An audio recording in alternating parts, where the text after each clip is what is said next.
Amen to this. On January 21st, 2021, I introduced articles of impeachment against Joe Biden. And less than 2 weeks later, I was kicked off all of my committees by House Speaker Nancy Pelosi. They said it was for Facebook comments and replies and likes, but we all know the truth. It was because my articles of impeachment on Joe Biden were correct. He was indeed abusing his power as Vice President of the United States. Now we have more information to prove that not only was I right then, but it was more damning than we already knew. But I'd like to roll back. President Trump was wrongfully impeached twice. And both of these impeachments must be expunged by the House of Representatives. But what I'd like to talk about is the difference in the type of information we have. The Democrats brought out the Steele dossier. The Steele dossier was written as a Democrat political opposition research paper.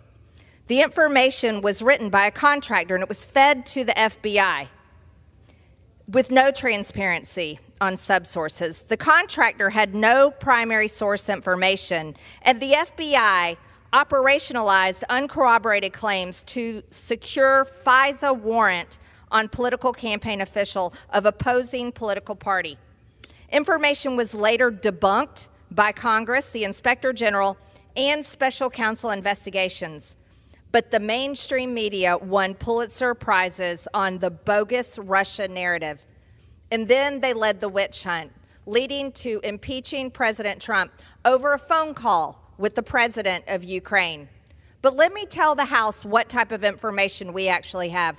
We have an FBI form called an FD 1023 form, and here's the difference for the public listening. On the 1023 form, the information originated from an FBI informant who'd been relied upon for many years and was considered the FBI's top informant. It was also paid $200,000 for multiple years by the FBI. Information was written by the FBI agent in official FBI form and relied on no additional subsources. The FBI informant was a direct eye and ear witness to the information provided. The FBI apparently took no action to further the investigative claim. The FBI has refused to describe any investigative steps to assess the investigative information. Therefore, it has not been debunked, despite White House's lies and false claims. The mainstream media has largely ignored the story or parroted the White House false claim.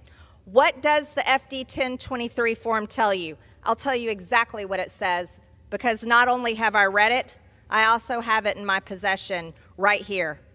And this is a form that the entire American people, the entire public should have because it's unclassified.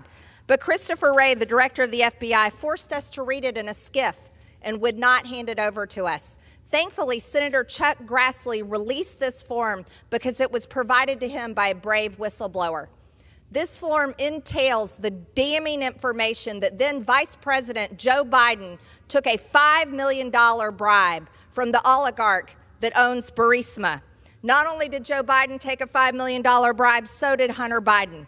And what did Joe Biden deliver as Vice President of the United States?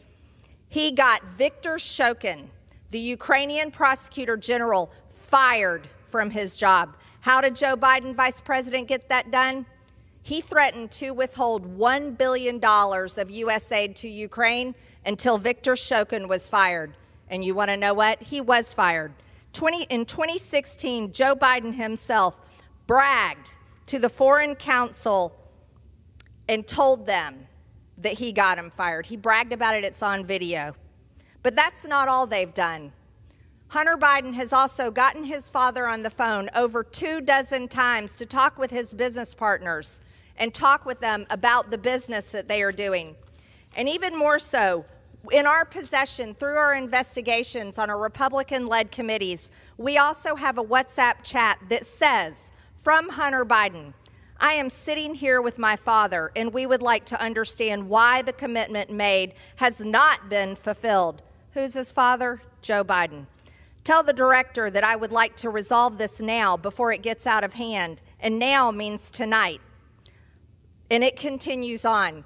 What I'm demanding is that the Republican-led House of Representatives move forward on an impeachment inquiry on Joe Biden, because this type of corruption should never be allowed to stand. We must expunge President Trump's wrongful impeachments, and we must impeach Joe Biden.